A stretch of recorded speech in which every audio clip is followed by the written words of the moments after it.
Oh yeah, thanks, John. Appreciate it. So, second topic I'm talking about is just the business side of being a trainer. So, this is something I'm definitely passionate about. I think it doesn't get talked about enough in our field. Just by show of hands, how many people have college degrees here? How many of you guys have it in exercise science? Okay. Anybody have any business degree? Okay, Tyler's got one. Awesome. Awesome. Tate's got one. Cool, cool. But yeah, majority of trainers that go to college and get a degree, I want to say like 90% of them probably get exercise science, or I got health and physical education, which is basically exercise science, right?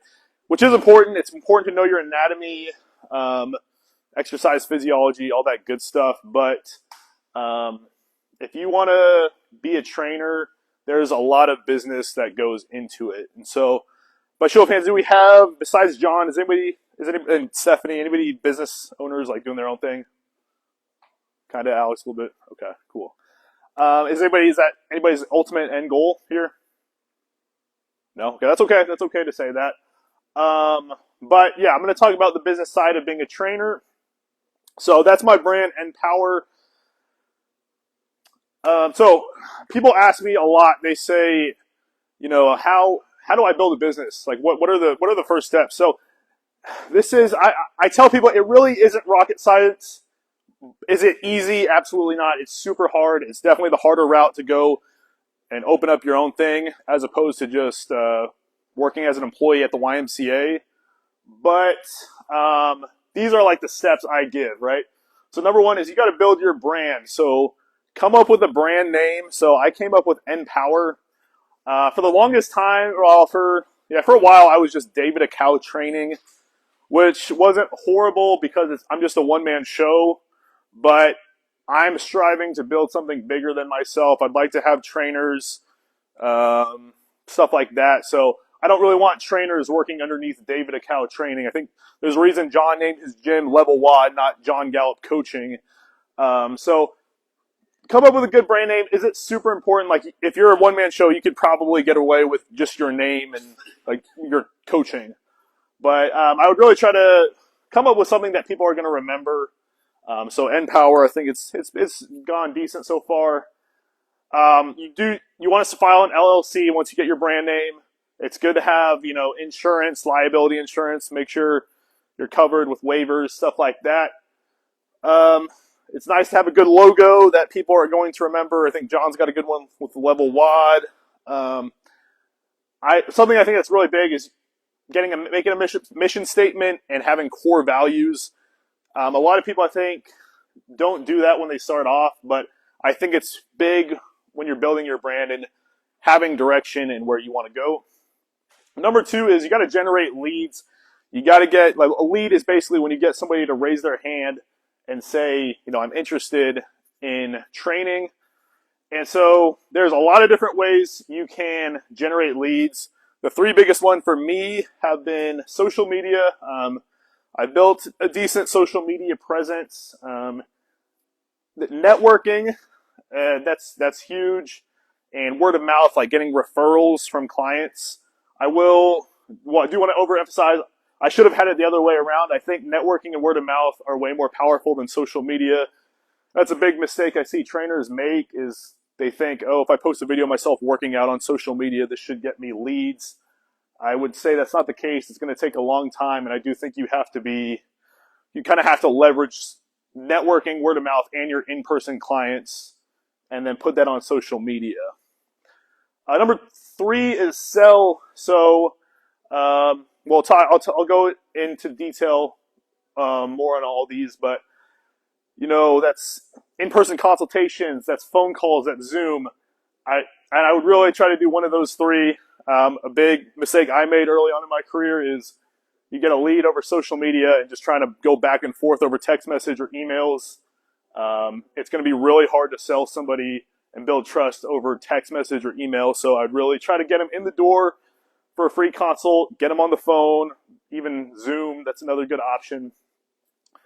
Number four is generate a cash flow. Obviously, if you want to stay in business, you got to have money coming in. And so easy way to do that. I know John does a great job here with auto pay. Like, I mean, probably the best way to do it is just get somebody to commit for 3 months, 6 months, year, whatever that looks like. Have them pay a monthly rate, and then it just gets auto drafted on the first of the month. Now, with that being said, that's great for general pop. I do train athletes, like we talked about, that are seasonal. So I do most of my personal training sessions, group training sessions in packages. But I would do one of the two. I would not try to sell session to session. That's going to be a lot of headaches with late cancels, stuff like that.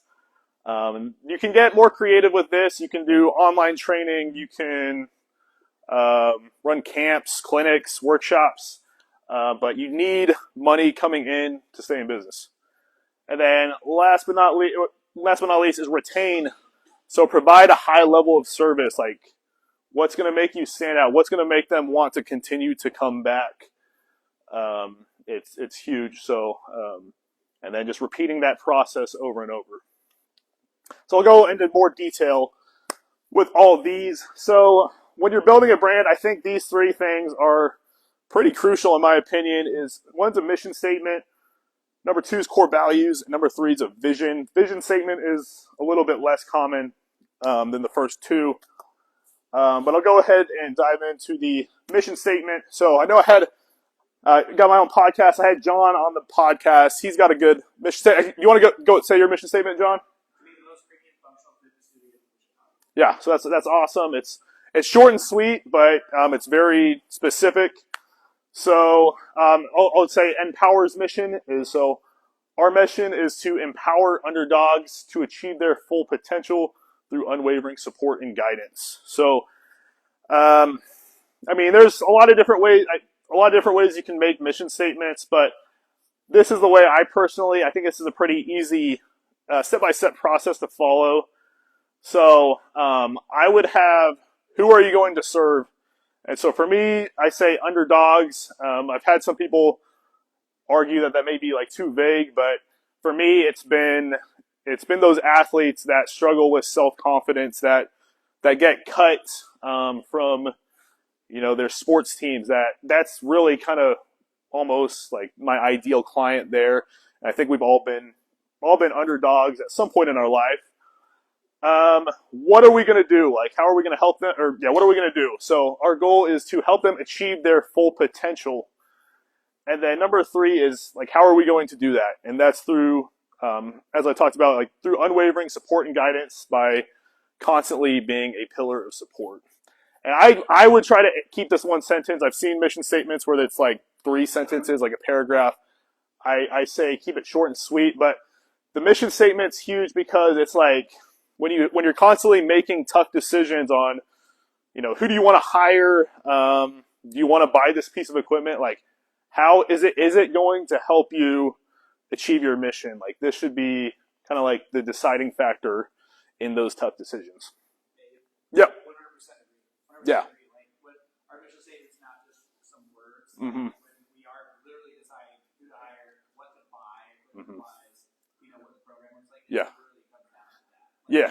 You want to be able to speak in a functional fitness studio, which yeah. What does that mean? Does it mean you buy mix and match dumbbells on the Facebook Marketplace? No. You buy the $2.50 per pound dumbbells off of road. Yeah. Yeah. I mean, like, that's a tough bill, but that's what your mission is. Yeah. Yeah. No, very well said. So next one is core values. So the definition for this is fundamental beliefs and principles that guides actions, decisions, and culture. So, John, you want to give us your core values? Inspire, connect, see, transform, see. Nice. It's perfect. Yeah. That's good. Yeah, that's good. Yeah, I love it. So, my core values are faith. Right. You got to believe in what you do. You got to have faith that things are going to work out.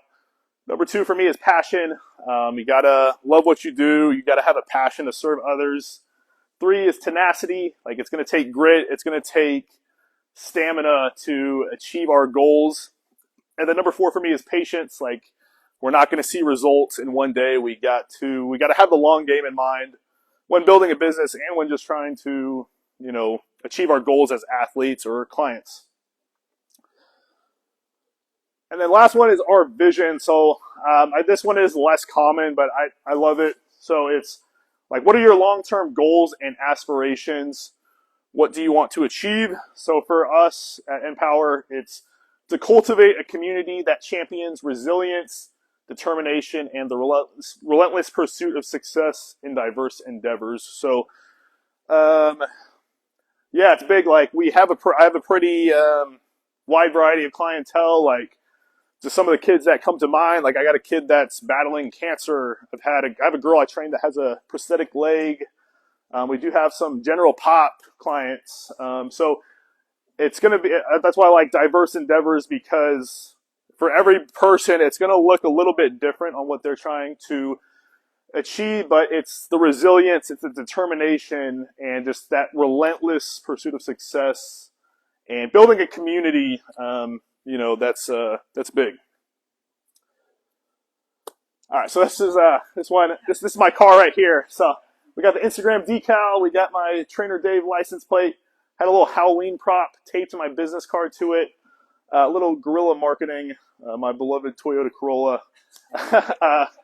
But this is a good quote. It's, your business depends on sales, so market daily with pride, integrity, and enthusiasm. So it's, yeah, like you've got to put yourself out there as a business owner, as a trainer, as a chiropractor, PT. And so I'm a little extreme with it, but it's important to me. You know, my business is my baby. So generating leads, marketing, like what does that look like? So I put this, yeah, again, I probably should have had a different order, but in-person networking is huge. I think I've done a decent job networking over the years, but you know, people that are important to me, if you're a trainer, like get to know physical therapists, get to know chiropractors. For me, sport coaches, like club sport coaches, is huge for me. Another one that is just so underrated is other trainers. Like it's crazy. Like that's one of my number one source of like referrals is from like other trainers. So like I know the people at Orange Theory, they've sent me referrals. There's a girl at Go Time Training, Stephanie right there has sent me referrals. Anna Kate, who trains at my gym, like it's big time. So that's like, I love the word collaboration over competition, right? And I've done the same thing. Like if I get a mom that wants to train with me, like that's probably not the best fit for me. So maybe I'll refer to Stephanie or somebody that special. Actually, I think I've sent somebody to Level WOD before. Like, yeah, like it's huge to build a network, because like I can't serve everybody myself. It's not going to be my specialty. If somebody gets hurt, maybe I'll send them to, you know, Dr. Tyler or a physical therapist. So like there's a saying, your network is your net worth. And I think it's so true. Social media. So like I said, I think it's important, but I think I see so many trainers do it the wrong way. So number one, I would say quantity over quality. So no joke, like the past 5 years, I started at the YMCA. I have literally posted on social media every single day.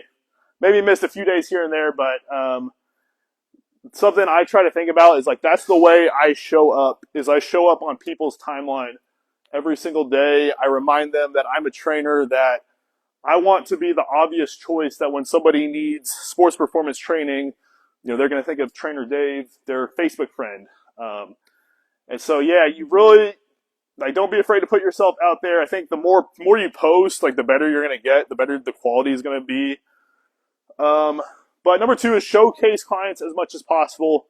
I see a lot of, I mean, it's not a bad thing to post videos of yourself working out every now and then, but like, I don't think that's going to really help you get more clients. I think it's, you know, me posting a video of a volleyball athlete, and then a parent sees that and thinks, oh, my daughter could benefit from this. Like that's going to be a lot more powerful than, you know, a video of yourself working out. Like people should see, like they should see themselves or their kids in your post. So like I think Level WOD does a great job, because there's so many such a diverse clientele here. And yeah, shout out to Haley. I think you're the one running it. John told me, but you guys, yeah. Yes. So I've seen like video testimonials of clients talking and sharing their journey, and I think that's like gold right there.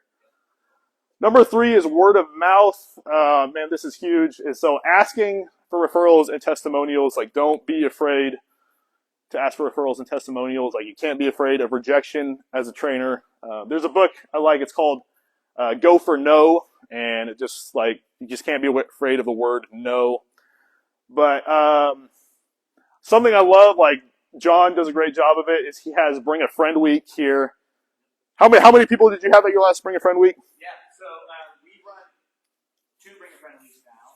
Okay. And both times it was probably around 70 leads. That's crazy. And Yeah. probably about 45, 50 people actually stepped in the door. Okay. And then probably about 10 to 12 actually converted to members. See, that's awesome. And you did that for completely free, right? Free. Yeah. Well, Yeah. it ain't free. Okay. No. So we actually have a pretty good incentive. Okay. If the friend Oh, I see. signed up, it's $75. Okay. Per person. So Yeah. if Tate brings you Uh-huh. to sign up, Yeah. you get $75 and so does Tate. Oh, nice. Okay. That's Yeah. awesome. So it's a win, but it's a nice win-win. Yeah. Just Tate gets money, it makes him look bad because he's like, oh, you just invited me for the money. That makes sense. You Okay. just get money, Tate's not getting money. Yeah. That's smart. But no, that's like the perfect way. Like, boom, you run a Bring a Friend Week promo. You have 70 leads, and like you said, close 10 of those. Like that's, if you think about the lifetime value of a client, that client, if one of those clients ends up staying for 5 years, like that's literally thousands of dollars that you made off of a Bring a Friend Week promo. So, yeah, asking for referrals, and another one that's been helpful for me training athletes is like, you got to think, how can I get my athletes to bring teammates? And that's pretty easy.